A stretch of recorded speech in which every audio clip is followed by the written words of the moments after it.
Welcome to Two Crazy Scoops Podcast with your hosts, AO and Antino. Today, we are once again back. I believe this is probably episode 3 or 2 if you don't count the 01. I'm not really sure. But we have, again, various topics. I'm not a super big fan of just laying out everything that's going to be going on in this podcast because most of the time, I actually don't know what's going to be going on in this podcast. So we'll kind of see where it goes. It's like, taking a water raft ride or something like that. You don't know what's coming up. Hang on for dear life and hope that you survive it. So, and hope it makes sense too. Yes, and hope it makes sense as well. So we have some interesting topics today. Sorry, just had a cough attack. Okay. No, it's all good. I know we have some comments from our... Well, we can do that at the end, but I want to start off with something really important. I want to talk about the weather, Aaron. Okay. It's been great. That's all I have to say about it, though. It's been great. Are you talking about in Tucson? Yeah. Yeah, it's been great in Tucson, but the rest of the world would disagree with you. I tell everyone that, and I don't know if I've said it on this podcast before, but I say when it's raining here, I feel bad because somewhere else is just getting destroyed with rain, tornadoes, flooding, some kind of just craziness is going on, and we're just like having a little drizzle here. Yeah, and literally this year has been, because just in the last month, there was some crazy flooding in Michigan. In fact, a relative of mine, their entire basement got flooded out. And I mean, in fact, when they went downstairs and when they tried to go downstairs into the basement, the water came all the way up to the 3rd step. And like their freezer was floating around, and it was a whole bunch of stuff that was just a lot of stuff got destroyed. So that happened. That was just a month ago. And then you had all the flooding over in Europe.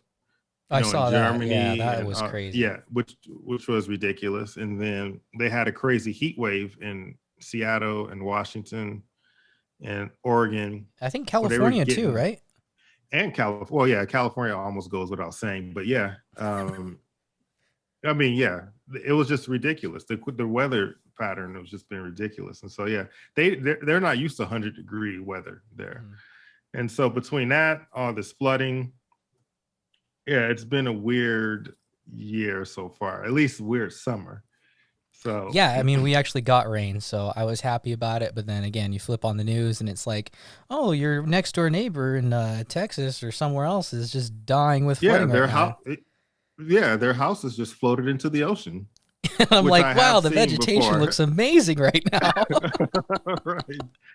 Oh, and in Tucson, the cool thing about Tucson is that this July, we hit a record for the most rainfall ever in a July. Wow. And what's cool is that when you go down to the rivers, there's actually water in them. So yeah. If you're not from Tucson, there's actually rivers that go through the city. Well, we call them and washes. They're dry. Or washes, yeah. But they're dry. There's nothing in there. It's where water once flowed. So they're just dry.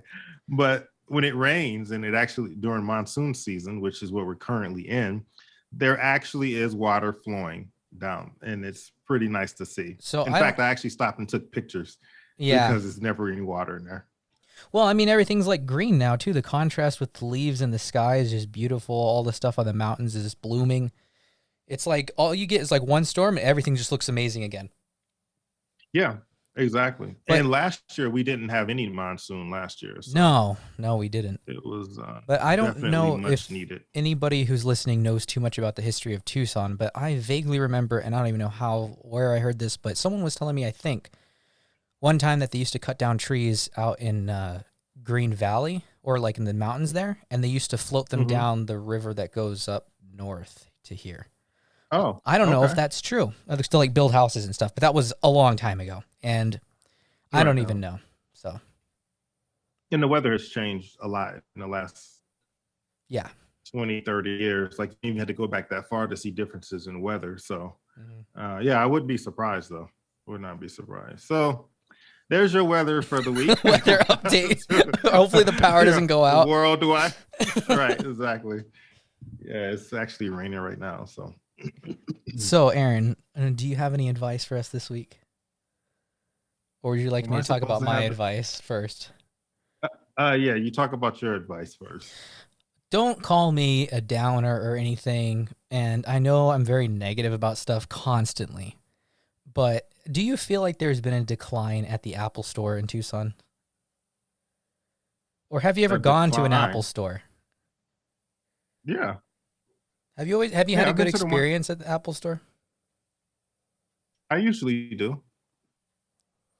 Yeah, because I had to But keep in mind I rarely go. The only time I go usually is when I if they release a new product and I want to see it up close and oh, in try it person. out. That's generally why I go. I don't go there asking for advice because I can read. Well, thanks, Aaron. I know how My to read. advice is read, don't go to the Apple Store to get help with stuff. That's my Yeah, just advice.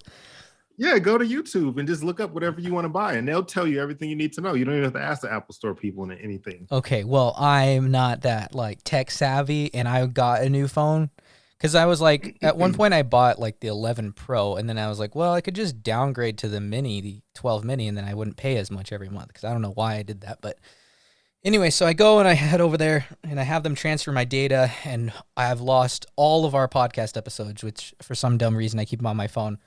I didn't know where they were and I asked the lady and she's like, well, we're going to have to restart it and just try to do it over again.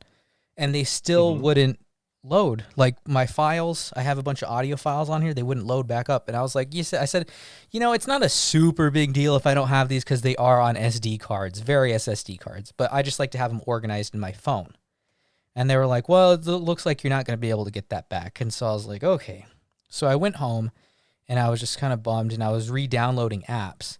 And I downloaded the Pages app, and for some reason, all of my files were saved into, like, I was looking at how much data they were taking up, and the Pages had like a bunch of gigabytes, and all of my audio files got saved in the Files app under Pages. So when I re-downloaded Pages, I got all my audio files back. Yeah, I didn't know and that. so well, yeah. If you ever have any technical question like that, you can always ask me because I also have an iPhone and I know how it works. Well, I So, didn't want to bug and you, you Aaron. I didn't want to and bug you have you. that's not bugging me. And you also have another friend who is very good with Apple products as well. So you have resources in your life. You just didn't use them. So Well, I called Danny afterwards and I just like ranted to him for how it took me 2 days. I went there once, they were closing, and the guy's like, "Oh, I'm gonna transfer all your data to this new phone," and they were like, he left, his work shift was over, so he's like, "So and so's gonna take care of you." They came back, they looked at it, and they were like, "He just started this. This is gonna take like 4 hours. Like it's an hour for every however many gigabytes. It's not 4 hours, but it took a while." So they're like, we're going to have to keep your phone overnight. And I was like, well, I need my phone for work. And they're like, no, yeah. They're like, if you purchased the phone in the store, we could have given you a refund and you could have taken your phone back. But because you did it online, we're going to keep your phone overnight. And I was like, oh, no. oh man. Yeah, so just don't go to the Apple store. Call Danny, call Aaron. Yeah. And if you don't personally know them, just find them in the directory. We all know how to find people. Yeah, exactly. I will definitely hook you up if you have a question. And if I don't know the answer, I'll ask Danny. Yeah, I don't have any advice really, but I was looking online to try to see if I can see something that would kind of um, see if I can find some advice to share. So there's this one advice piece of advice that I think is pretty accurate, maybe. Well, I don't know. I It feel like says I'm going to if have you to get cut this out for some reason. The look on your face is telling me that this is going to be some sketchy piece of advice. Well, it's not as bad as you think. It's not that bad. I don't think you have to cut it. It says if you get a loan at a bank, you pay it for 30 years. If you rob a bank, you're out in 10 years. Follow me for more financial advice. I watched this Uh, documentary thing about this guy who'd rob banks, and the most he'd get was like $2,000 or $3,000. So he just had to keep robbing banks. right. Yeah, exactly. Yeah. So you do that, you're out in 10 years, and then you have enough for a house. So that kind of makes sense. And that's my advice for the week. Nice, quick and easy. Quick and Get easy. rich Yeah. quick schemes with Aaron Owens. But in reality, though, there are people who, um, unfortunately, like in the business world, there are people who actually do think that way. They think, hey, I can get fined, especially in the financial sector. They'll be like, oh, I can get fined, all this money and end up going, or I can go to jail for doing this, right? Mm-hmm. But I'm only going to spend X amount of years in jail. And when I get out, I'll still have X amount of dollars. So some Yeah, people actually think like that, there was that. even though this is clearly a joke, but Who still. was the guy that did that? He like sold medications. He sold some kind of medication. He raised the price on it. He said it was to do medical research, but they realized that it wasn't the truth, and somehow he'd been committing fraud in that aspect. I don't know. It I was a don't know pretty that one. big story. Like he was a young guy too, and he's like super. He was kind of like jerkish. He He bought. was selling he was selling medication, you said? Yeah, it was. I don't know if it was like insulin or something like that. It was like something that people need. Um, Let's see. Martin Shkreli yeah, Martin Shkreli. or something like that. He raised drug prices from $13.50 to $750.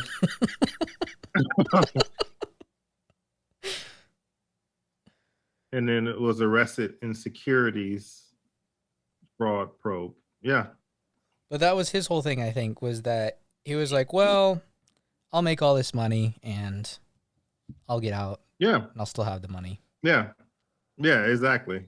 That's crazy. Nice. Oh man.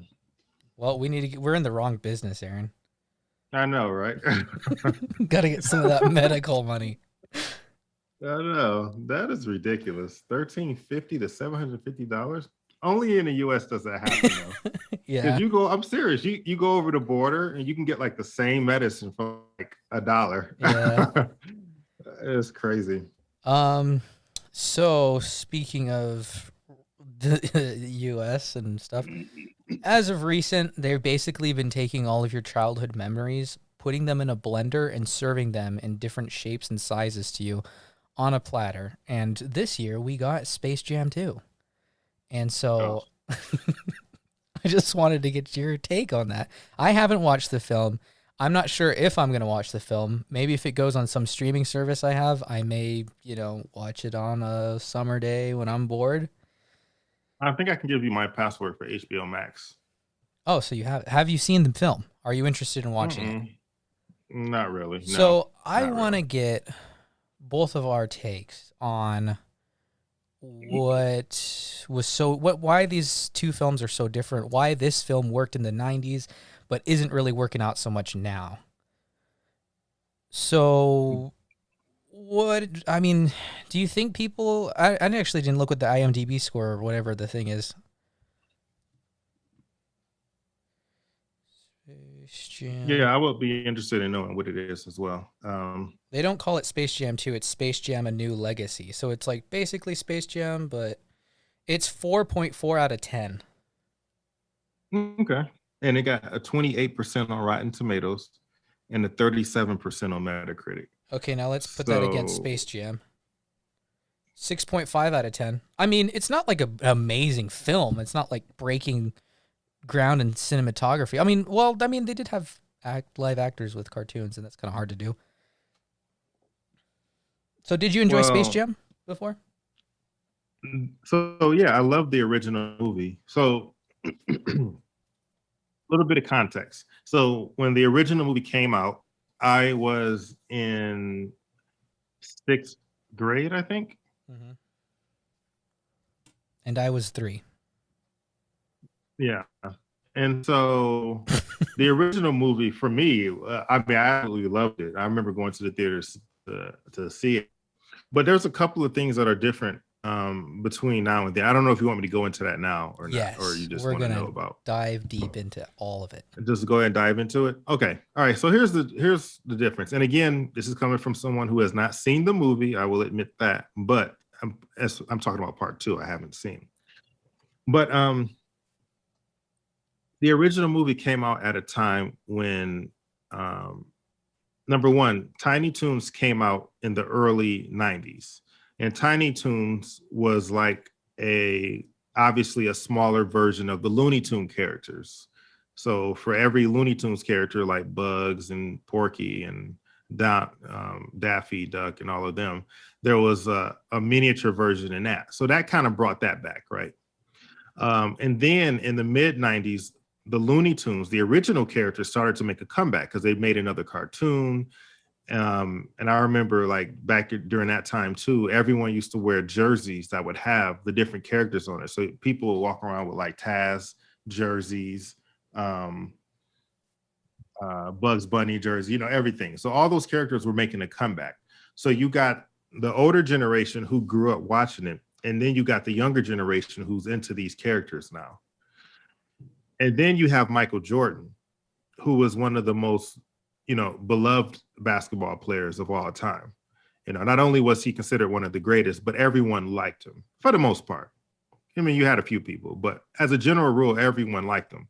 My grandmother liked Michael Jordan. My mom liked Michael Jordan. Us kids like Michael Jordan.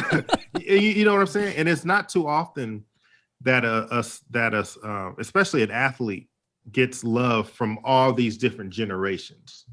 So Mike was very unique in that aspect, right? Mm-hmm. So you got these Looney Tune characters who've made a comeback. You got Michael Jordan, and you combine them together, and you had a film where, it just kind of gave you a very unique film. So that came out of that. This is kind of just it's a side point, but to go along with the popularity of Looney Tunes and its coming back, how do you feel basketball has changed from the 90s to now, or from when Michael Jordan was playing to now?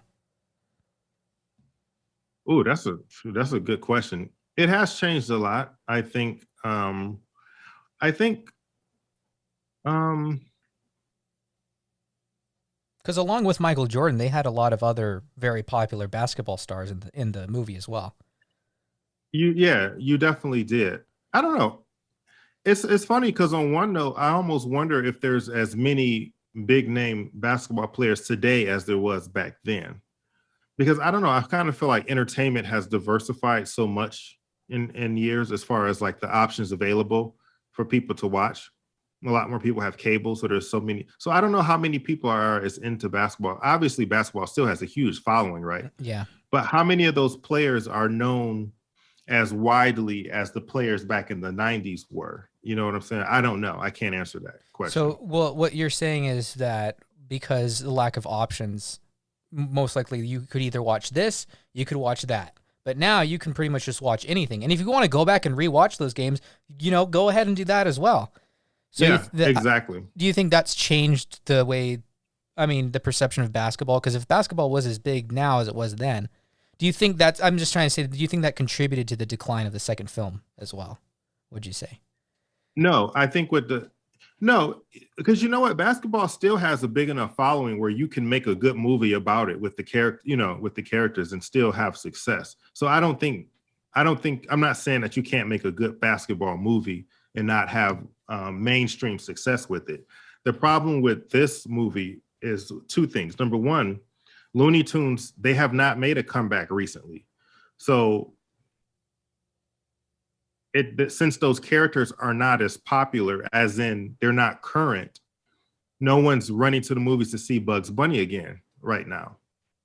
Now, if they had kind of resurrected Looney Tunes again before this movie came out, then you would build up a little bit, because you got to remember, a lot of the kids and a lot of the younger people, they're the ones who dictate a lot of these films like this. So if they don't know who the characters are, they're not going to be as excited.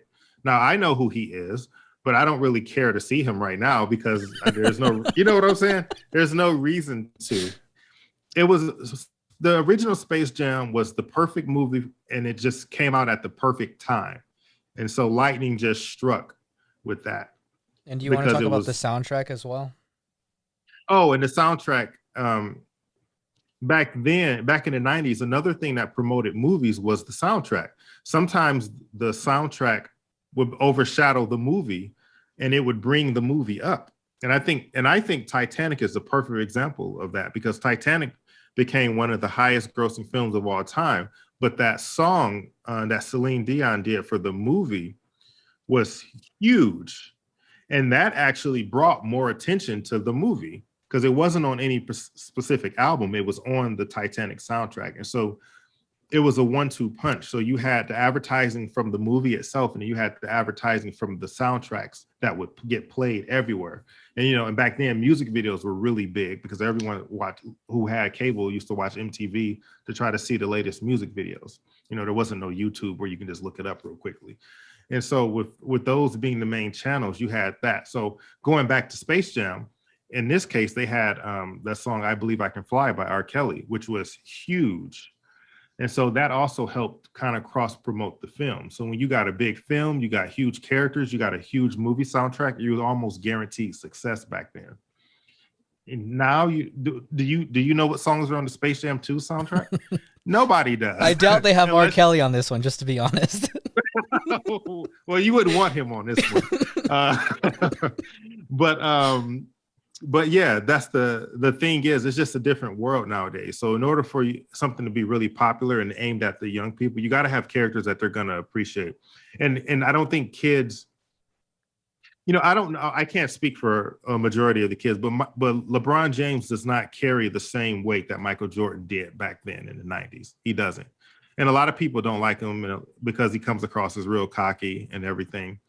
And he way more than Michael Jordan ever did. You know what I'm saying? So he's popular, yes, but is he as well liked by most people like MJ? No, not at all. And so those factors combined. And then you have to throw in the fact too that yes, we are still somewhat in a pandemic as well. And so movie theater ticket sales have not been doing that well, which is why the movie also came out on HBO Max at the same time. Mm-hmm. And so that's an added factor as far as why it didn't perform as well. But I might eventually see it just for the sake of seeing it, mm-hmm. to see how terrible it really is. But yeah, some things you just need to leave alone. Some movies come out at the right time. They're the perfect movie for that time, and they just need to be left alone. Yeah, that's what I was thinking too, because it's like, along with what you were saying, Looney Tunes hasn't really made a comeback again, and kids aren't really interested in that kind of stuff anymore. Right. The world's kind of moved on, and it is interesting to see how everything flows, though, because some things just take off, Mm-hmm. And entertainment now is no longer, let's turn on the TV and watch something. Now it's like, here's a tablet, find something to watch that's going to entertain you, and there's like billions of options. Right, and exactly. And that's a key thing that's very different today. And I think it's really important when it comes to entertainment, because like in the 90s, for example, everyone didn't have cable. Most people still had regular television, especially in the early and mid 90s, right? So there was limited options. There was only so many regular channels. So that's why so many more people watched the same shows, because you didn't have that many options, like I said, unless you had cable. Yeah. And so and then if you go back further than that, like to our parents' generation, there were even fewer channels. Nobody had cable. And so everybody watched the same shows. And so as time has gone on and more channels are available, especially now, everyone's attention is divided because there's, like you said, there's a million things you can watch right now. So where are you going to choose? Plus all the streaming services and everything. So it's like, no, everyone is not as, since the options are much more widespread, it's harder nowadays to get a show or something that's going to appeal to everybody. Yeah. It's possible, but it's harder. Well, another thing too is like the blatant racism in a lot of these older cartoons that they're trying to like fix today. Like they had to take out certain characters, I think, from the movie, right? Well, I think they edited some of the characters. Yeah. The skunk character, didn't they? Oh, Pepe Le Pew, yes. Yeah, so that was stupid too. Yeah, because everyone is trying to be, and that's another issue with society in general. Everyone's trying to be a social justice warrior now and be like, "Oh, this is offensive." They canceled Dr. Seuss. Can you believe that? I used to read all the books and canceled it. I was like, "What?" Well, they canceled a couple of them. I forgot which ones it was, but whatever it was, I know I read it and I loved it. But people are just so funny nowadays. Everyone wants to pretend like they have the highest moral standards and they never say anything wrong and they're perfect people. And that's a huge issue. So yeah, they took out some characters that were considered offensive, including Pepe Le Pew. But what people don't understand about that character is that it was a joke, number one. He smelled terrible, and so everyone knew why. And he liked a cat, and so she wasn't the same species as he was. So of course, if it was another skunk, then she probably would have liked him. But she was a cat, but he liked her anyway, and he smelled. So that's why she was always trying to get away from him. So it was a joke. I love debating cartoon animals with you, Aaron. No, I'm just saying it was so stupid. I'm just saying it's stuff like that it's just so stupid to grinds me. your gears. Like, oh, that's in a. I think what does irritate me is that, as we know, what people consider moral and immoral these days is so out there. It's like, how dare you complain about a cartoon character from the 60s when you doing oh my goodness. You know what I'm saying? Yeah. So, anyway, I have something to cleanse your palate from that topic. Okay. Sorry. You got me going on that. I just can't stand that when people do that. That's so annoying. Okay. I couldn't say. I sent you a video. Can you share your screen? Okay, how did you send me the video? Did you text it to me? I texted it to you, yeah. If you're ever bored and you have nothing to do, there is nothing like watching just people screwing up driving trucks. I've driven a big truck, not ones that are this big, but you're always afraid it's going to happen. And for these people, it happened. It's called the Definitive 11'8" Bridge Crash Compilation. And you can watch people driving trucks that are too big under a bridge that's not as tall as the truck. Oh, you know what? I think I might have seen this before, or at least seen one of them. There's a whole, it's just a whole 11-minute video. We don't have to watch the whole thing, but man, it cracks me up. I mean, what's got to be going through your head when you hit that and the truck just comes to a stop? So we'll put this on the Instagram. Oh, it says content is not supported. Is not supported. Wah, wah. But now it's playing. Oh, it's probably just won't let you do it full screen. But yeah, here goes the truck. Bam. Is the audio coming through? Well, you don't want it to. It's pretty loud and like obnoxious because it's just metal scraping against metal. But I mean, it's just. Now, here's my thing. What I don't understand about this is that. Well, what's funny is if you look at the top, it's labeled. Yeah. It has the height. But they're just barely not clearing it though. Like they're convinced. You see, it's only taking off like this, the top half of it. It's just skimming the top of the truck off. It's just skimming it. But not that one. Oh yeah, that one didn't make it through. But when you have a truck, don't you know what the height is of your truck or no? Again, that shows you that not everybody is specifically trained correctly. And this is all, it looks like rental trucks, right? Well, some of them are, but like those white ones, those aren't rentals. Man, yeah, but there's someone in there. You see, he thinks he's gonna make it. He realized, he knew, he stopped in the middle of it. Yeah, see, like that Enterprise, it's kind of like, okay, yeah. But it just shows you don't really know how tall the truck is, really. I mean, that's just neglect. People aren't looking into it. Oh, he made it. He made it. That one did not make it. Yeah. So, but if you're a professional truck driver, though, you're supposed to know how tall your truck is. That's why they have the height clearances on bridges. They have it there intentionally, so you will know. Oh, that That wasn't wasn't that wasn't even a truck.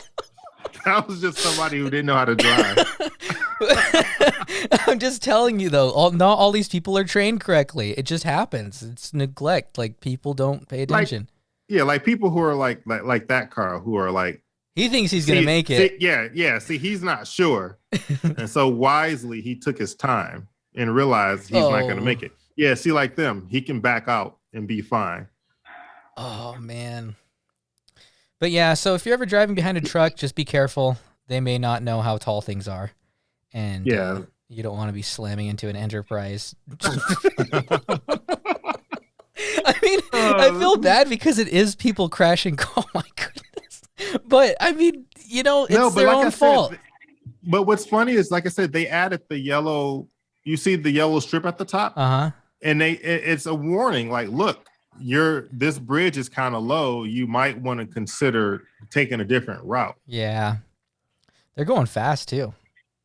But I mean, this is it's a camera they set up next to a bridge, and they have all these videos of this stuff happening. I think that's an interesting way to make a YouTube channel.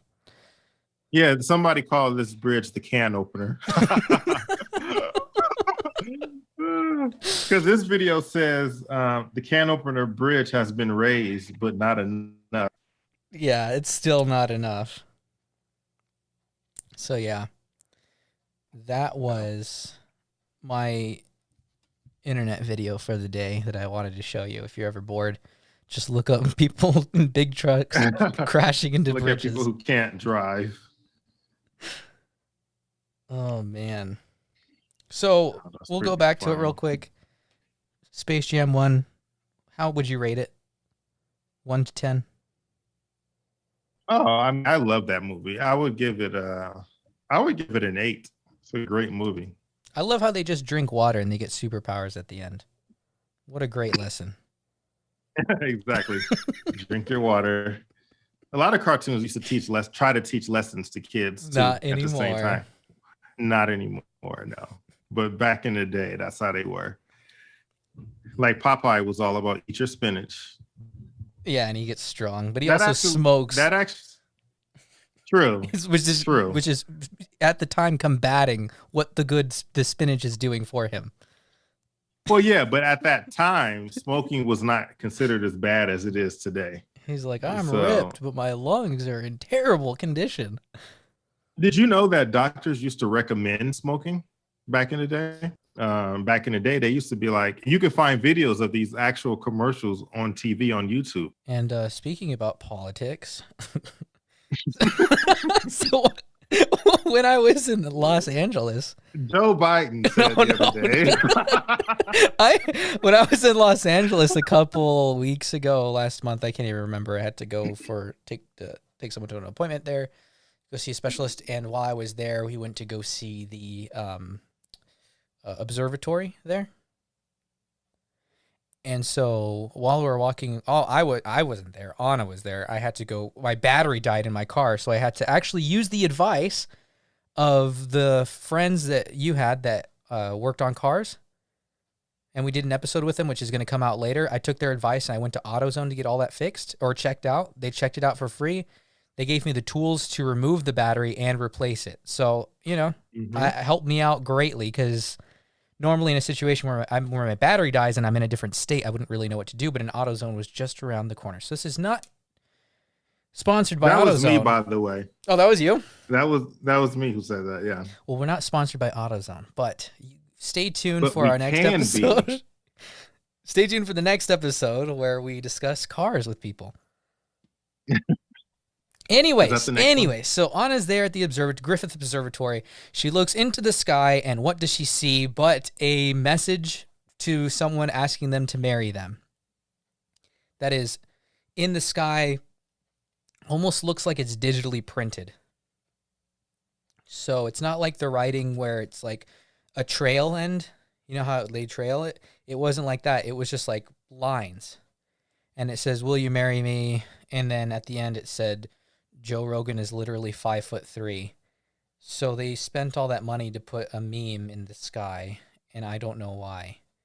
But I looked it up, and it was like an actual event that has not really happened before. Like, I was just there for history, and I don't know why they would do that, but they did. Oh, you mean as far as there being someone putting a meme in the sky? That putting something, yeah, not just putting a message, but also putting a meme in the sky. Oh, okay. Because they used to do skywriting back in the day. But it's I don't know if they but it's still do different that. though. I don't think you can legally do skywriting. From what I gathered from the information I was reading, is that it was kind of considered dangerous if you're doing it over a residential area.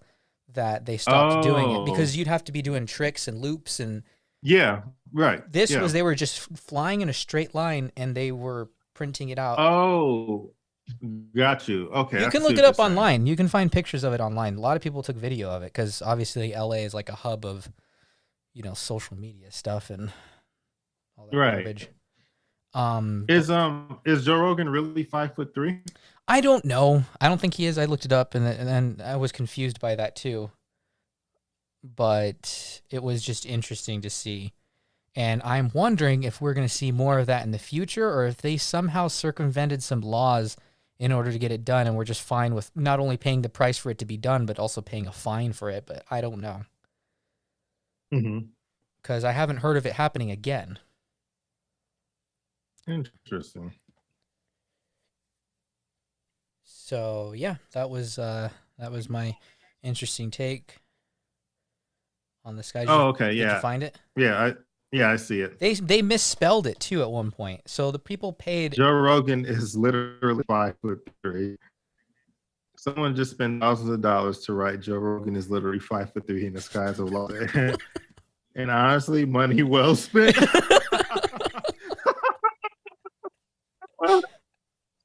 That's great. I love it. I did not know that. That is pretty funny. And you were there to see that. Well, I didn't see. I saw the end result of it. Anna was there to see it. She sent me a video of it. Oh, so she saw it. Yeah, I was getting my battery fixed at AutoZone. Gotcha. By getting my battery fixed, I mean I took the battery out and put the battery in, which was a very simple thing to do. Mm-hmm. I didn't realize how easy it was.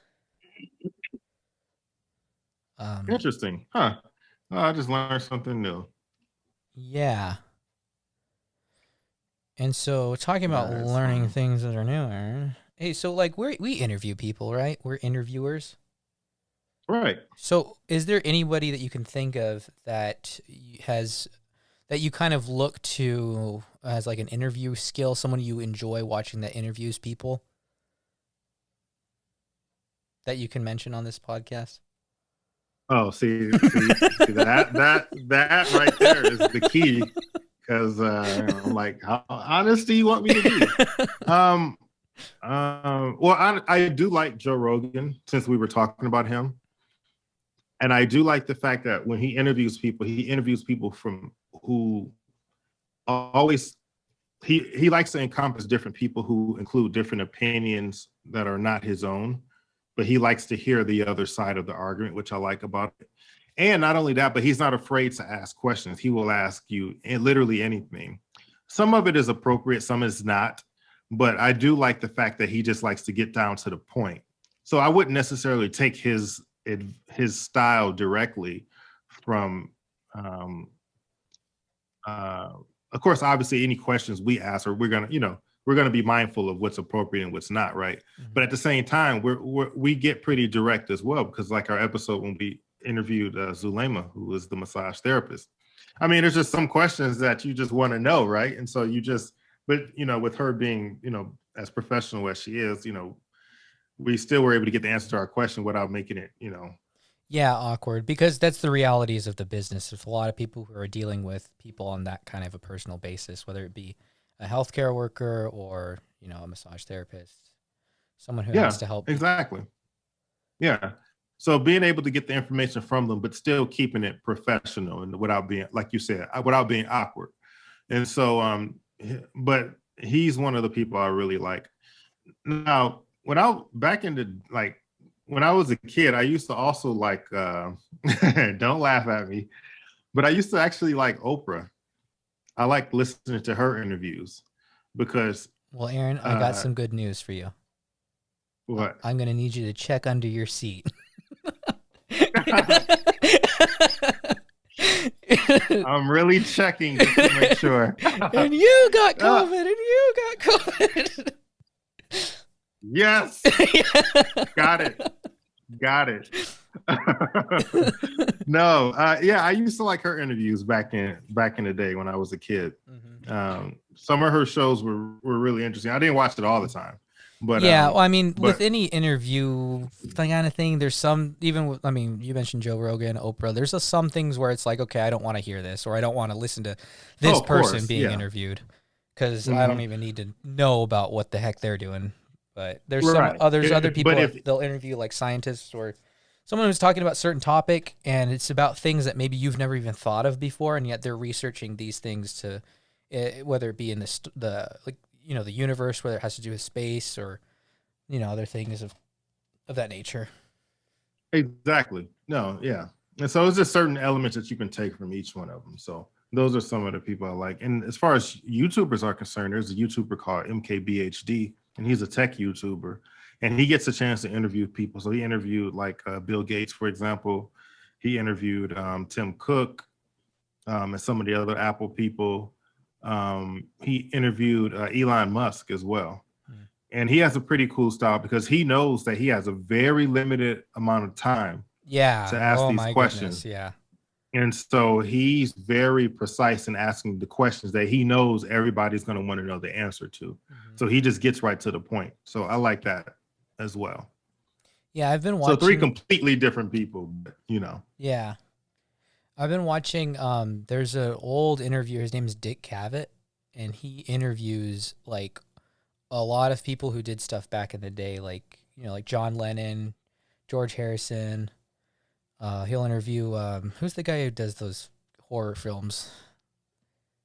M. Night? No. Like Psycho and stuff like that. I never saw Psycho, but The Birds, he does The Birds. Alfred Hitchcock. Oh, Alfred Hitchcock. Yeah. Yeah, he like interviews him, like a bunch of people who did things back in the day. And I always think it's interesting to just see, to hear those kinds of people talk, because you've heard their names for years, but you've never really heard an interview with them. Mm-hmm. And it's kind of funny, like the way that they used to talk back then, like the YouTube video with Alfred Hitchcock. I was scrolling in the comments, and they're like, if you speed it up to ×2, the audio will sound like he's actually just having a normal conversation, because the guy talks so slow. He talks so slow that it actually sounded like a normal video, because he was just like, so anyways. That is funny. By the way, were we on the same trip when we saw the birds? Where we watched the birds? No, you went with my parents, but I did watch the birds later on, and I did not enjoy the film. I thought it was stupid. Oh, of course. But it was. And the first half of it is like super boring. It's like a love story. But once you get to the end where the birds start to attack, that's when it gets. But it's like what was it? Not the day. It's War of the Worlds. It's like that. Like, oh no, there's this big force, and then they just died, and nobody knows why. Yeah. A lot of those older movies were like that, but some of them were really good. I kind of like that old storytelling because special effects weren't that good back then. So you had to rely on certain camera tricks. Well, that's what they interview him about. Secret window. That's what they interview him about. Is like, you know, how are you getting this shot where the person, like, they get certain things where someone's walking up a staircase, but it feels like it's them, and then they look at themselves in a mirror, but you don't see the camera. So how are you getting that shot if it's a mirror? You know, just different things that you never even think of when it comes to editing film, which now you can digitally remove. I know it's still difficult, but back then you were just making it up as you go. Right. But the thing is, those techniques that they use, they work so well that even if you watch some of those movies now, a lot of them are still, you can enjoy them now because they had to work with what they had to work with, but at least it was all real. Sometimes, you know, bad CGI, you can't go back and fix bad CGI and bad special effects like that. Once that's out there, it's out there. Yeah. But, you know, good cinematography and camera angles and things like that, that stuff never ages. Yeah, you're right. Because, like, you go and you watch maybe, like, well, the first Star Wars films, like the newer one. Sorry, episodes 1 through 3. You know, the Mhm. CGI is a lot different than it is now compared to like the Mandalorian, how they do those sets and everything. You know. Yeah, and I think talking about CGI, I think Steven Spielberg is one of the ones who really did it right the first time because I think with Jurassic Park, with a lot of the dinosaurs and the raptors, he used a mixture of animatronics and CGI. Hmm. And it aged really nicely because when you watch Jurassic Park to this day, it still looks really good. When you go back and look at what George Lucas did to the original movies, when he went back and added CGI to them later, and like Yeah. that CGI Yoda, or like that Job of the CGI Hut. Yoda they did, yeah, like all that looks horrible. And Yoda in the last movie, I think it was the last movie or the movie before the last one, the CGI was terrible, absolutely terrible. So it's, whereas the original Yoda, the puppet version of him, it looks better than any of the CGI garbage. So I hope this isn't a um tangent though, but I was reading. Remember how I don't know if we talked about this before, but some people were redoing Luke Skywalker's face in The Mandalorian and making better. They actually hired the guy who did it. yeah, that's what I was just about to say. Yeah, they hired that dude. Yeah, Yeah. so I was wondering, I'm like, why would you do a bad version of that when that's such a big moment in the whole series? No Right. spoilers, but if you haven't seen it by now, it's your own fault. Well, here's the thing. It was bad, but I think one of the things is that um, I think the fact that that moment was so iconic and so unexpected that overshadowed the bad CGI. Because when Yeah. people saw who it was, that everyone was going crazy. No one cared how it was. Uh-huh. If you go back and kind of scrutinize film, then yeah, it's kind of like, okay, that was bad. But at the time, at the moment when we first saw it, once we recognized who it was, that's all it took. We didn't care how good or bad the CGI You're was. like, I'll But when take he it. went back, I thought it was going to be yeah, Ahsoka like it's or something. I was like, oh no, they're going to push some new character who's going to save the day and they're going to make Mandalorian 3. But well, I was just thinking they're not going to put him in this season. That's what I was thinking. I said maybe eventually, but he's not going to show up this season. Even when they showed him flying in, I'm like, that does look like Luke's ship, but they wouldn't put him in there now, would they? It's probably Ahsoka, because uh-huh. they already introduced her. And so when I saw that, I was like, okay, they actually did it. So But you see, yeah. I think well, someone called me out before saying that I said I hated The Mandalorian because I didn't really fully understand it after the first season. Second season was a lot better. Mm-hmm. But I will say I think I don't know if we were talking about theaters before or not, but I did when that moment happened, I wished I was in a theater with people because it is a lot more fun experiencing a moment like that in a film with a bunch of Which people. one? With Luke Skywalker where he flies in at the end of The Mandalorian. That would have been nice in a theater. You're right. You're absolutely right. That would have been one of those moments that would have been well remembered. Yeah. Yeah, I agree with that. So I think we were talking about if cinema had died last time as someone asked that question. And I was like, well, I don't know. I mean, is it really the greatest film in the world? No, but it's the fact that it's been around so long that you've been familiar with the characters for long enough. You've seen them not be treated in the best ways by different directors. And then now, they kind of undid that. And you're just like, sheesh, man, it took long enough. Like, Yeah, like yeah. See, seriously. those are characters that are not only iconic, but they've been brought back enough times where everyone knows who they are. So you got, my parents who saw the original movie when it came out in theaters in 1978, and then you have kids who are 10, 11, 12 who know who all those characters are still. But they kept refreshing the series and kept doing things with it throughout the year so everyone knows about it. Mhm. Kind of like what we were talking about earlier when we were talking about Looney Tunes. It's like, Star Wars, the franchise has been kept hot. So you can put out a new Star Wars show or movie and it'll get a lot of attention. Yeah. So Well, it was funny too because they made us. I forget what the whole point of this was. What were we trying to get to? Interviewers. I enjoyed listening to people interview people, and then we got onto this thing about changing and cinematography and all this stuff. But anyways, once again, going along with redoing things, they have a Selena TV show. Did you ever watch the movie when it came out? I did, yeah. Did you enjoy it? Yeah. Yeah. I mean, I had a hard time differentiating between Selena and Jennifer Lopez after that, but I was a kid. I was like, I how is think she we all still alive? did. I thought she died. They're like, no, just because We people die in a movie doesn't mean they're actually dead. I'm like, what? I don't understand. But I was like, how are they gonna make a TV show out of it? I was like, what if they come back and they're like, you've seen the hit film with Jennifer Lopez. Now enjoy the TV show where this time Selena has the gun. Oh wow. Yolanda won't know what's coming to her. They just Wow. redo the whole story. It ends with Yeah. Selena in 2020 and she's making some tweet about COVID or something. We're like, no, Selena, no, don't do it. Don't do it. It's real.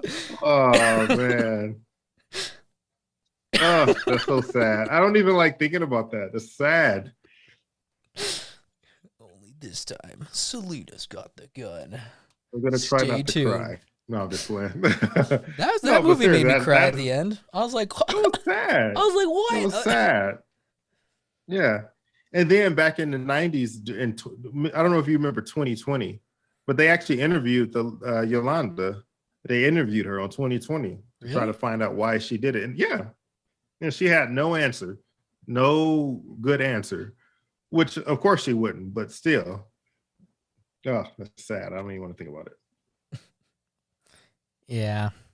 Anyways, moving on from craziness and death, let's talk about what people have suggested we discuss.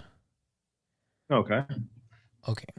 So, first one is life hacks. I'm not going to spend too much time on it because I don't really have any good life hacks, but I do have one that I stole from Anna. If you're going to be writing a lot of letters and you don't want to use a bunch of paper, use your tablet because you can always erase it and just write what you were trying to write.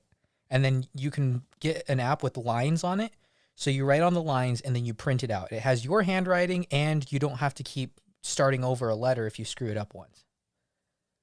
Good suggestion. That is a good life hack. Yeah. Yeah, I was like, when I saw her do that, I was like, that's dumb. I don't like writing on a tablet. And then I was like, oh, I don't like writing on paper either. Mm-hmm. So it makes it easier so you can print it. It's legible and it looks handwritten, which is a plus on all ends. Mm-hmm. And I don't really feel like I have life hacks. I think I have like the opposite of life hacks. I'm like, here's how to make your life even that much harder for yourself. Mm-hmm. Yeah. No, I know what you mean. Here's how to walk a bicycle uphill instead of actually riding it. I don't have any life hacks off the top of my head that I can think of. I feel like I'm sure. we were going to do an episode about the things that you can buy for $1 or life-changing things for under $100. Mm-hmm. And we should also add life hacks to that. I think that could be an episode that we could talk about both those topics a little more in depth because we have to research stuff on that. Yeah. Yeah. No, I agree with that. I agree. Yeah, I can definitely give you some life hacks. I just have to think about what they are. Okay. We have favorite vacations. Where's your favorite place to go on vacation? My favorite vacation that I've taken. And don't say some like time you went to the Himalayas and drank water from a giant leaf somewhere out in the wilderness. Oh, well, then I don't have that. You know? That was my favorite vacation. No, are you asking for a favorite vacation that I've taken or a favorite vacation that I would like to take?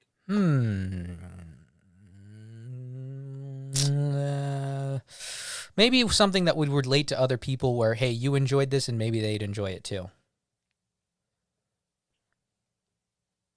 Because I'm always like, oh, I like going to New York. I like going to Brooklyn. I like going to the city. You know, it's fun for me. But then if you go with someone who doesn't know where they're going, it's like really stressful. It's overly stressful.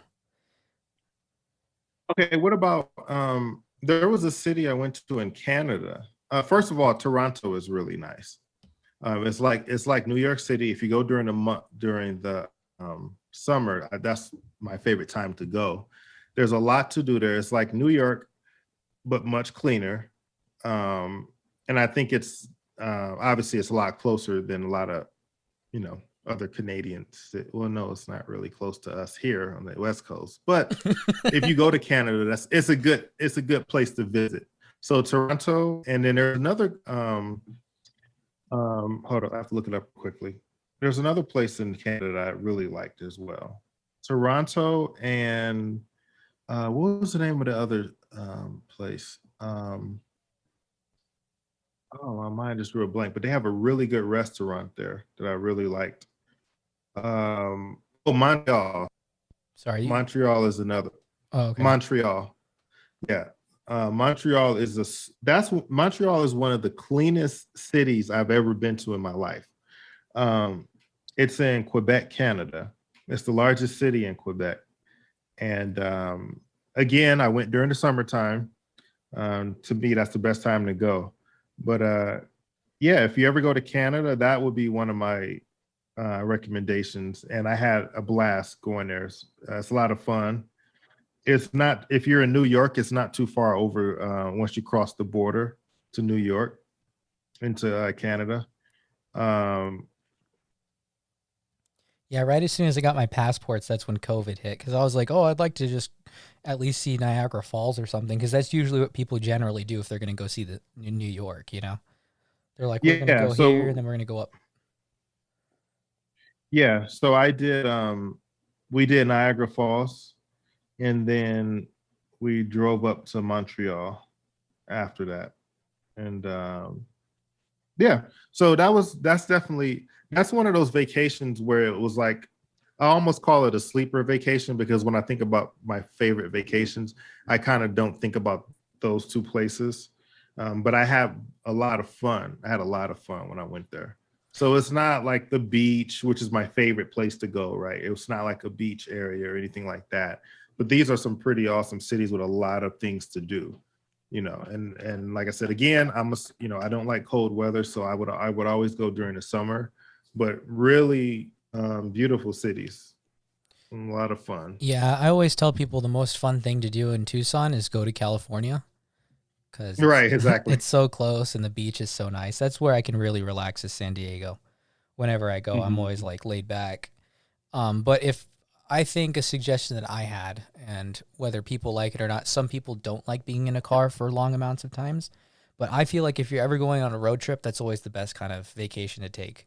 I know you like take a couple days driving, but for some reason, like if you're hanging out with people and it's the right group and like you're going to go see someone's family or someone's friends or, you know, your own friends in a different state or something like that, that's always the best trip for me. Yeah, I agree. Yeah, I agree. Those are always fun. Our trips that we took, you know, to New California was fun, and our trip to Texas, you know, those were all fun trips. Oh, I'm So glad you thought they were yeah. fun, Aaron. I'm really glad you. No, I'm just kidding. Oh, you didn't like? No, I did. You didn't I had like fun. them? I always have fun. No, the one in every Texas trip, is every every trip fun. I've taken with you has been fun. There's never a dull moment. Yes. So I always have a blast. It's never a dull moment, and we were in New Mexico, so that's got to be saying something. Oh, I know, right? Exactly. We made it through New Mexico. Yeah, those are fun trips, though.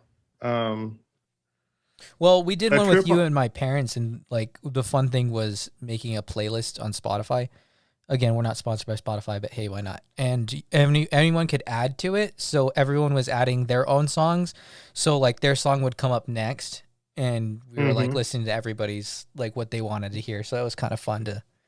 Yeah, everybody's own music, and we are kind of sponsored by Spotify because they own Anchor. So. Oh, there you go. This podcast. I mean, this podcast. So You already indirectly, heard. it is. You already heard the commercial by now. I'm sure. You know, everyone loves the commercial, right? We've been hearing the same commercial for over 2 years. Maybe we should re-record it. Nah. Yeah, we should. We should get Anna. We should get A&A to record it. Yes, if she's her voice is a lot more pleasant than mine. Oh man. Yeah. But yeah, so those are some of my favorite places. Cedar Point is another one. And if you're an amusement park fan, you'll like Cedar Point. Cedar Point is in Ohio, and it's if you like roller coasters, it has the best roller coasters in the world there.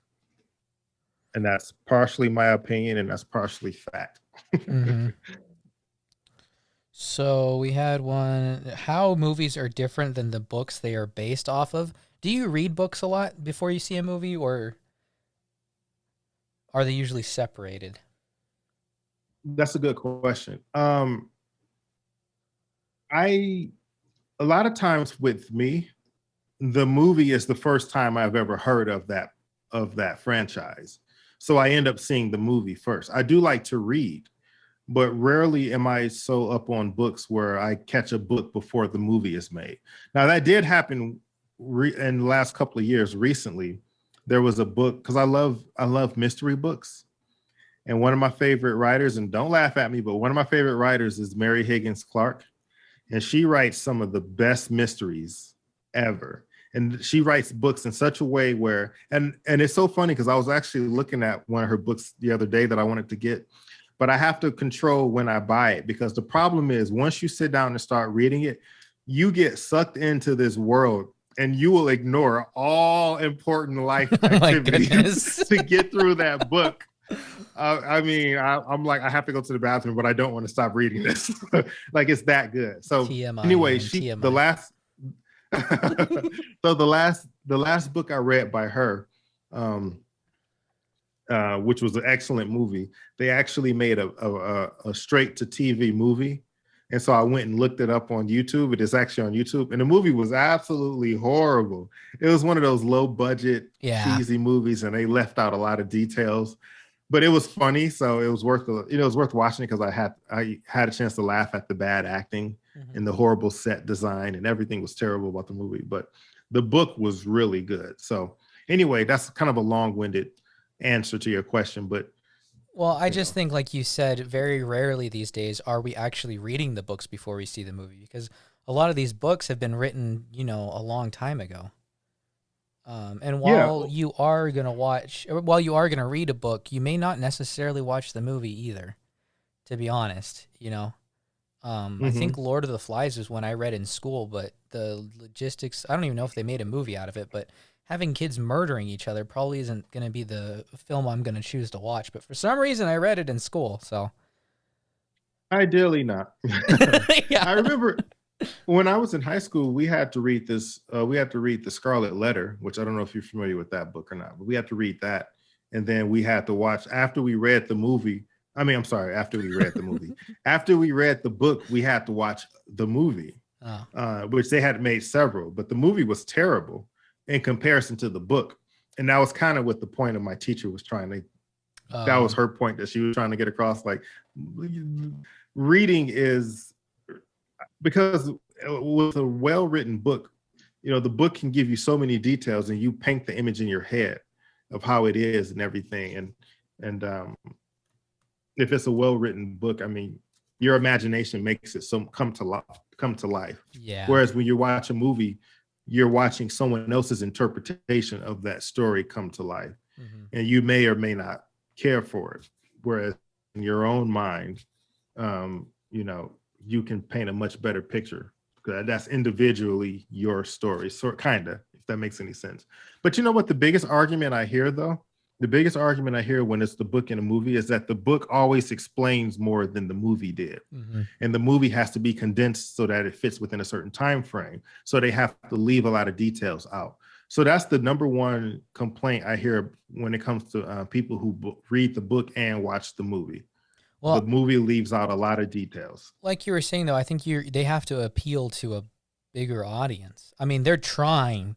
I mean, when you write a book, you're trying to make money, right? Yes, you're trying to sell a book, but when you make a movie, you're trying to get people to watch it.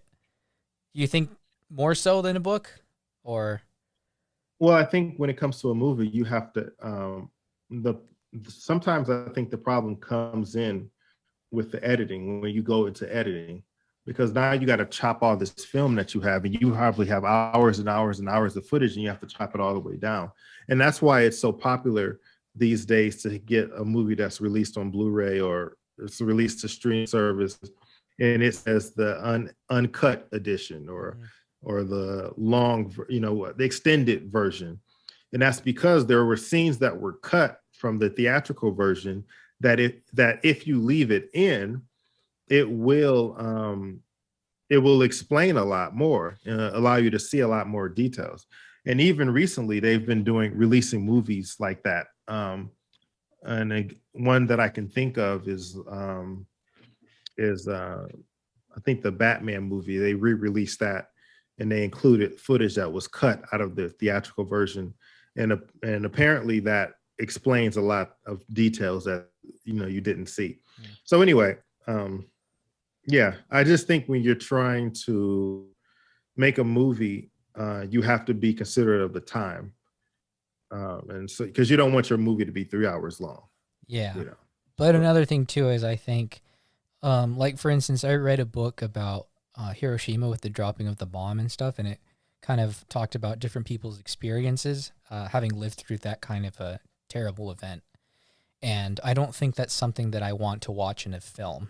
I don't want to see it depicted, but I will read somebody's firsthand account of what they had to do in order to help individuals and kind of survive and, see the terrible things that came about because of what had happened in history. But I just think when you put it in a film, I don't necessarily want to hear people screaming, and the things that were described of the mutilations that happened because of radiation, buildings falling, things like that is not something that I generally want to see either. But reading it, it's not like they're going into graphic detail or trying to make you feel sick. It's just, this is the reality of the situation that he came. So one of them was he was trying to drag people because the water was rising in a certain area and a bunch of people had fallen. He was dragging people over closer to where because I think it was raining or something like that.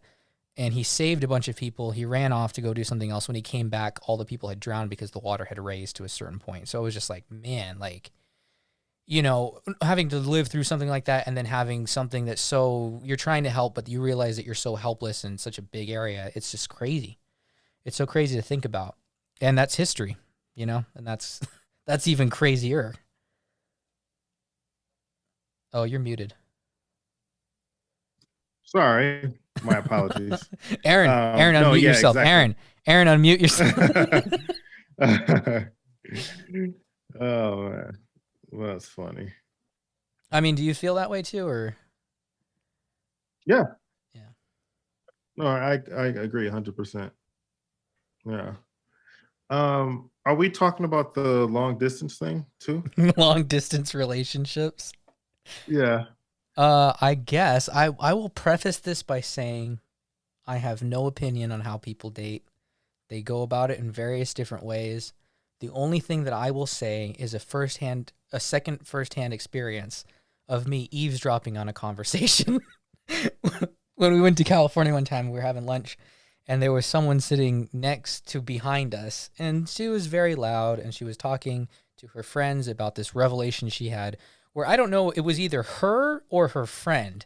They had been dating someone long distance, and she had just realized that he had another girlfriend.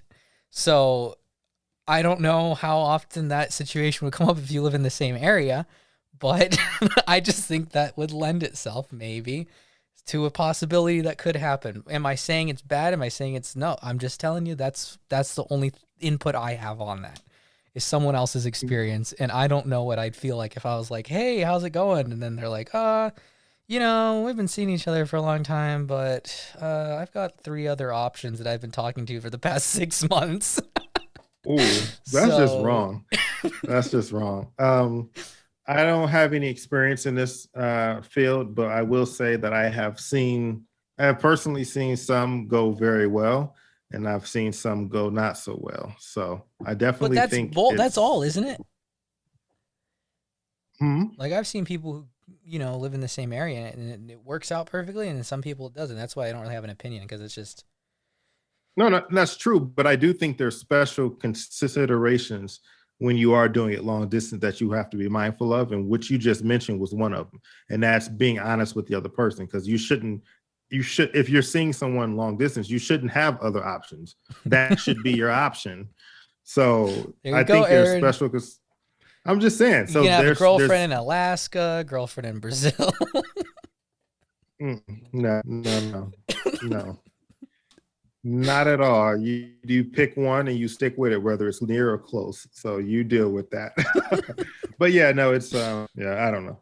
I personally think it's very difficult to do these days, but Well, I don't know because each there's their Zoom, own. dude. There's Zoom.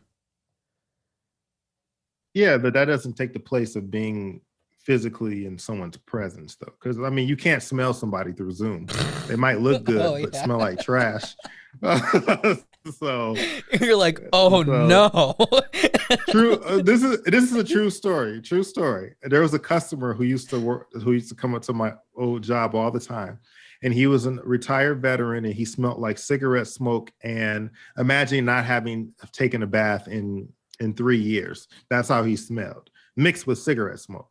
So he liked to come into the store and talk to all the employees for a long time, and he would always get close to you. If he stood back, I was fine. But when he got close, I was like, oh God, I can't. Oh my God, this guy smells horrible. Anyway, one time he came up to me, he was like, hey, check this out. And he has a flip phone and he flips open the phone and he shows me this picture of this woman. And he's like, this is my new girlfriend. I'm talking to her. She lives in Texas Oh and we've been talking no. for a while and we've been video chatting. And I'm going to move to Texas because this is going to be my new girlfriend. And in my head, I said to myself, oh, that poor woman. She Maybe has she no can't idea smell. what she's getting herself in. I was like, this man smells terrible. Don't do it. Because she looked like she was clean and well bathed from the picture. But this dude, I was thinking. So anyway, I say all that to say, Zoom is cool and all, but you need to see You need to the smell person them. on a You need to regular go up basis. and You need smell to them. smell who you're dating, because that's what you're gonna be stuck with, that smell. I don't know. You know, you get nose um, blind, isn't that the whole thing? no, no, you should not get nose blind to funk. Okay. um, We have why do some people get torn up by spicy things? What makes their stomach react? Well, speaking from firsthand experience, after the last stinking episode we recorded, I pulled up an article about it because I'm not a medical expert mhm, either. I'm not an okay. expert in anything. Let's see.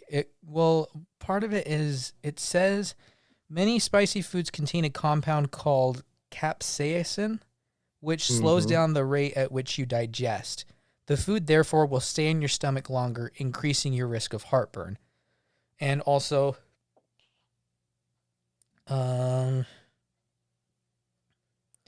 says the capsaicin in some spicy foods can irritate the lining of the stomach or intestines, which may have a laxative effect in some people as the meal makes its way through their digestive system. So Mhm. some people are more prone to it than others, and I wouldn't discount their reactions if they are, in serious pain, unlike other people that I know who tell them that it's really not that bad.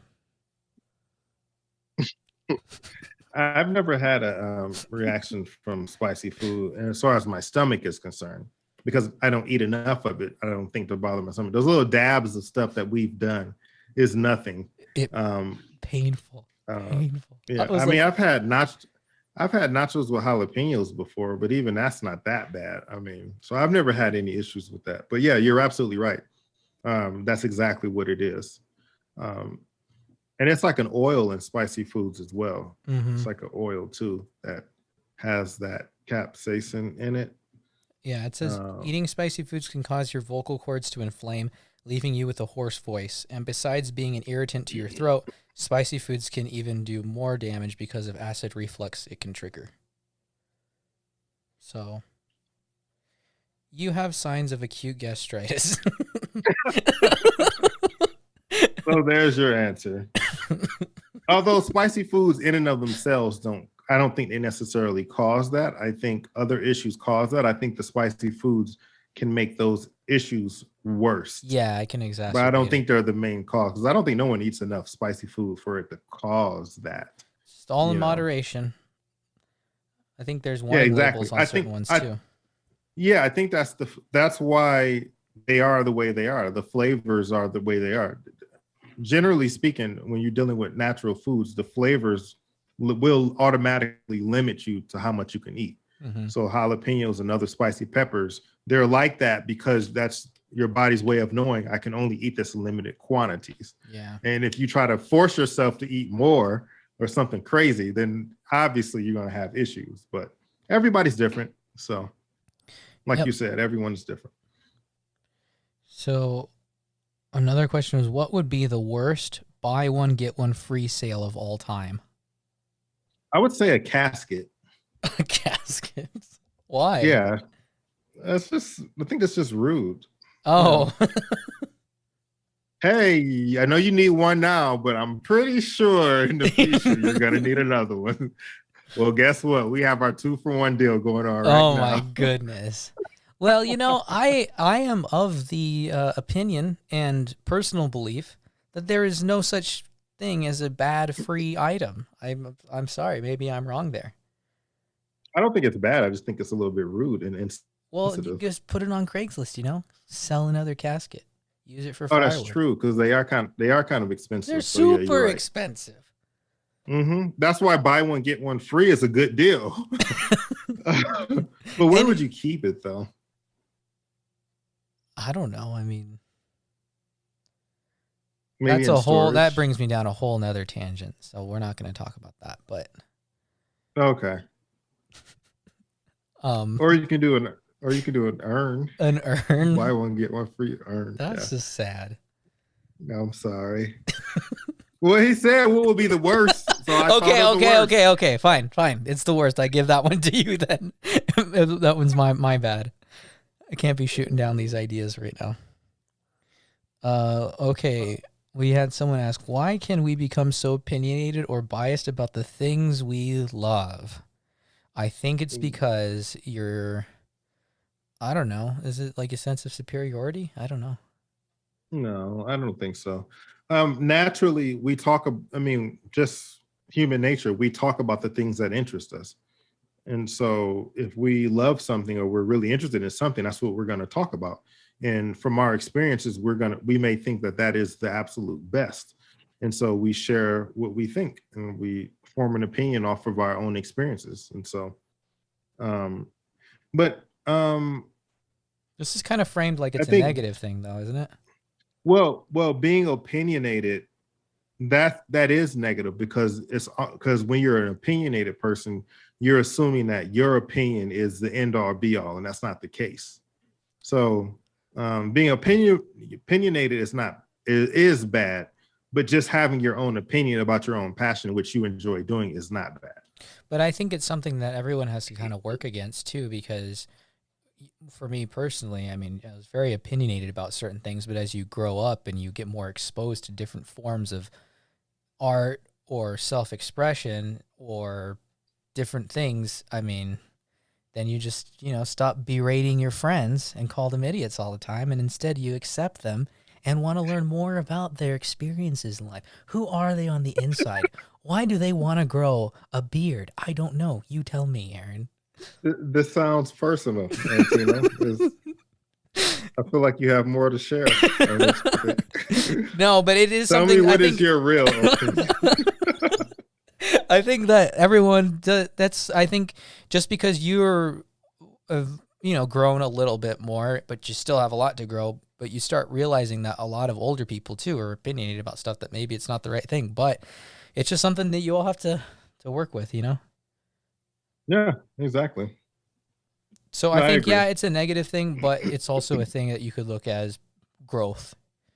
I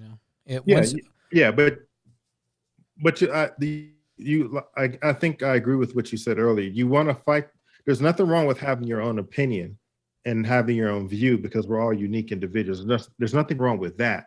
But when you're an opinionated person, you become like dogmatic or you become arrogant in your thinking. And so I think that being opinionated is what you want to avoid. But having your own, it's different from having your own opinion and your own expression. Does that make sense? Yeah, but I think that's a childish trait that you can grow out of, that you do grow out of. You think? Because when you're a little kid, you're talk to teenagers, right?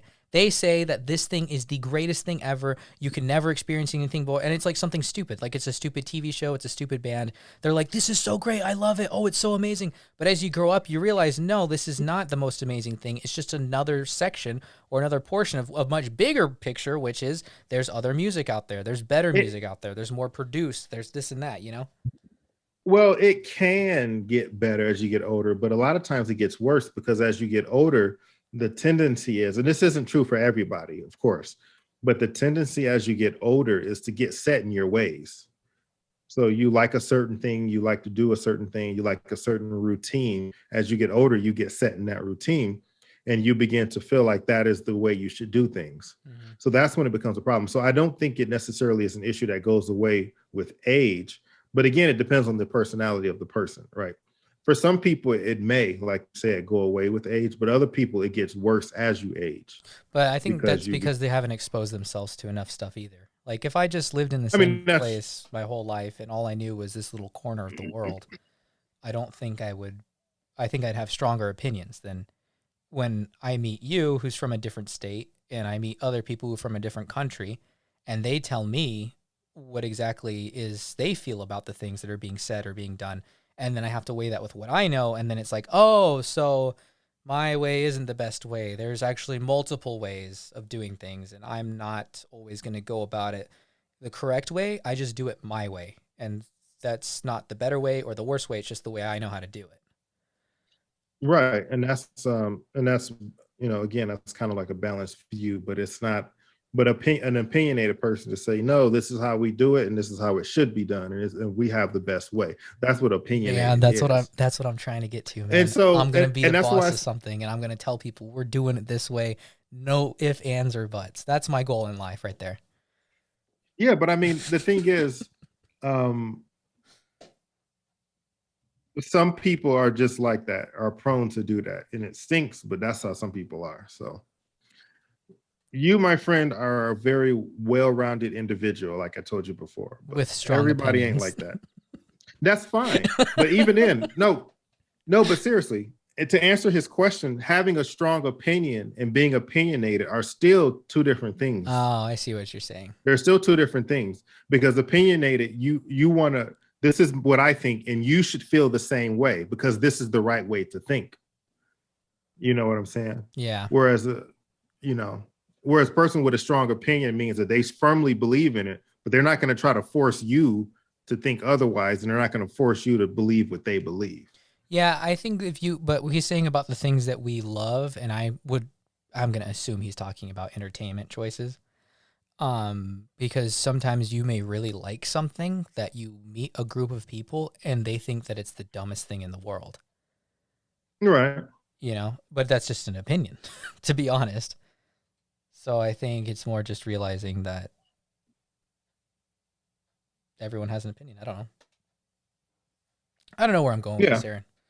Maybe I'm just but it's but it's a good topic though. I like it. And are we doing that last one or no?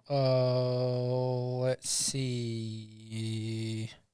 Oh no, they were just joking. But okay. I have a surprise for you, Aaron. All right. You can check under your seat again. I'm just kidding. Someone left us a voice message. Oh, okay. And I'm going to see if I can play it over this recorder. You may not be able to hear it, but I'll tell you what he asks. Okay. All right. So, what is the most disgusting thing that you've ever eaten that's actually you can put it on speaker and put it on by your mic? So not just a gross thing, just interrupted him. Gross that's considered to be food. Sorry. Okay, so he was asking, what is the most disgusting thing that you've ever eaten that's still considered to be food? That I've eaten? Yes. Well, two things come to mind because the first thing is the first thing I can think of is beef tongue. I've had that before, which I absolutely hate. I think that's disgusting. Yeah. My thing is I don't want to know what that is. So that's yeah. So beef tongue, and then I did eat a cricket once. You ate a cell phone. What's going on here? No, an actual cricket. It was inside of a sucker, and so I ate that thing. I think this is kind of a just a little bit related to our last question as well, because if you want to get your opinions just completely smashed to bits, go eat food from someone that isn't from your area, because you come down here and they have soups with cow stomach lining and cow tongue and Okay. Go ahead. I'm sorry. I didn't mean to cut you off. I mean, and just stuff like that. You've got hot and spicy things that you don't generally find in other areas of the U.S. You have deep fried stuff, which, I mean, I don't see what the big deal is about that. But, I mean, you're trying different foods. Maybe you don't like vegetables, but someone gives you chiles rellenos and you're eating, a whole chili with cheese and meat in it, covered in red sauce. And I don't know, maybe you're against that.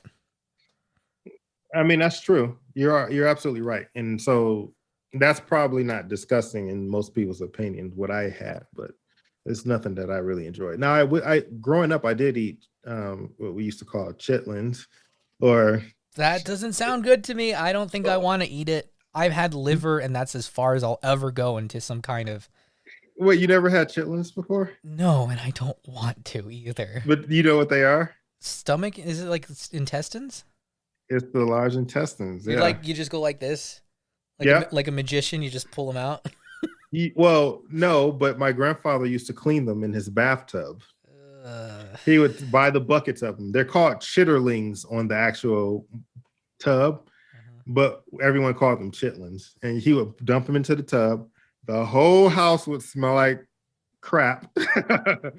And as soon as I walked in the house, I'm like, "Ooh, yeah, I know what they're doing." And he would have to clean them. So he would peel off the fat and put them into another bucket. And then they would cook them. And no matter how long you cook them, they smell like crap. They always smell like crap. But then we slice them up, cut them up with a fork and knife, put some hot sauce on them and eat them. Yeah.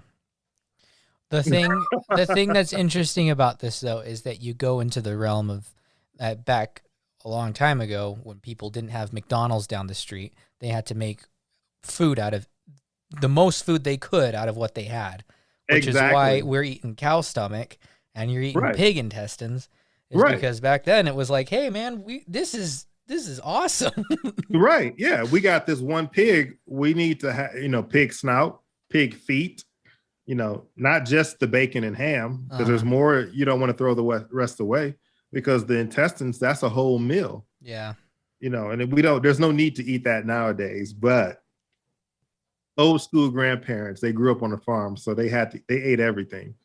And chicken feet. Have you ever seen chicken feet? I've actually purchased chicken feet for someone one time so they could put it in a soup. I did not know the health benefits of eating soup with chicken feet in it. And when I saw the chicken feet, I was disgusted. When I was holding the chicken feet, I was disgusted. And even when I left the chicken feet at their house, I was still thinking about what the chicken feet looked like, and I was disgusted. It looks so nasty, right? When they making a soup with it and you see like that claw sticking out of there. It's like, oh God, no, why? Oh goodness. So yeah, chicken feet are nope. But again, it's a southern thing too, as well. People down south, that's what they used to eat. But I mean, you want to talk about what's in Taco Bell or what's in McDonald's? I'm pretty sure they grind all that stuff up anyways, and you're eating it. It just tastes better. Correction, you are eating it because you eat at Taco Bell. Hey, I'm not the only one. It's a thriving business, okay?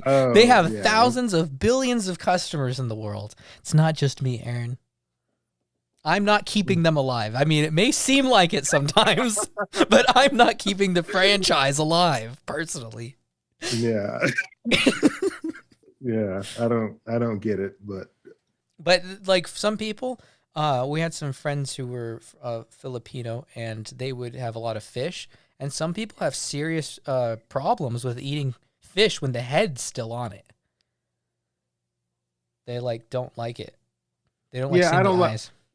I don't like seeing the eyes either. But I will tell you this: some of the best fish I've ever had was the whole fish on my plate. And it's like dried, right? No, It was baked or roasted or something, and they put the whole and so it was kind of tough, but once I started picking away at it, it was actually really good. But initially it was hard because I was used to filleted fish, like we are here. We grew up with it already filleted and skinned and everything. It was the whole thing, scales and all on my plate. And I'm like, what?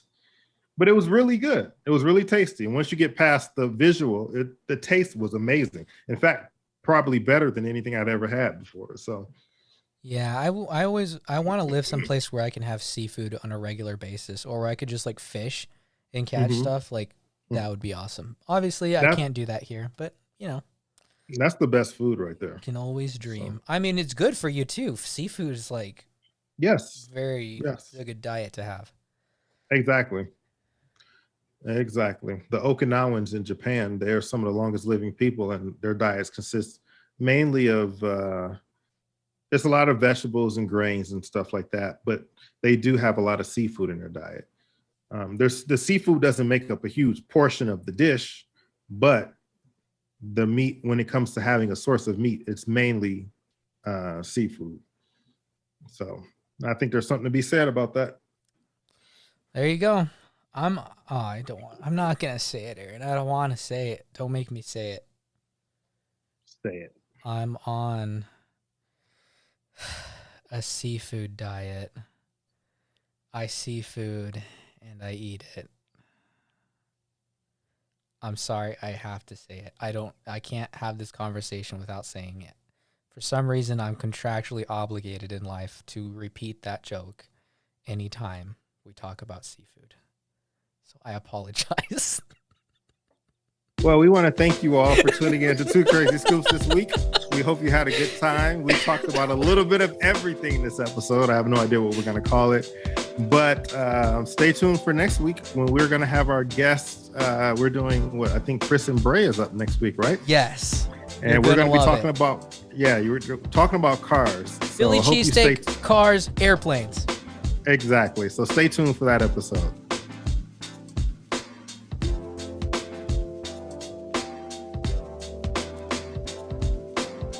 AO and Antino and A&A sitting back and listening to another day, We'll keep you in the loop, cause it's Two Crazy Scoops. Two Crazy Scoops. Two Crazy Scoops. Two Crazy Scoops. Two Crazy Scoops.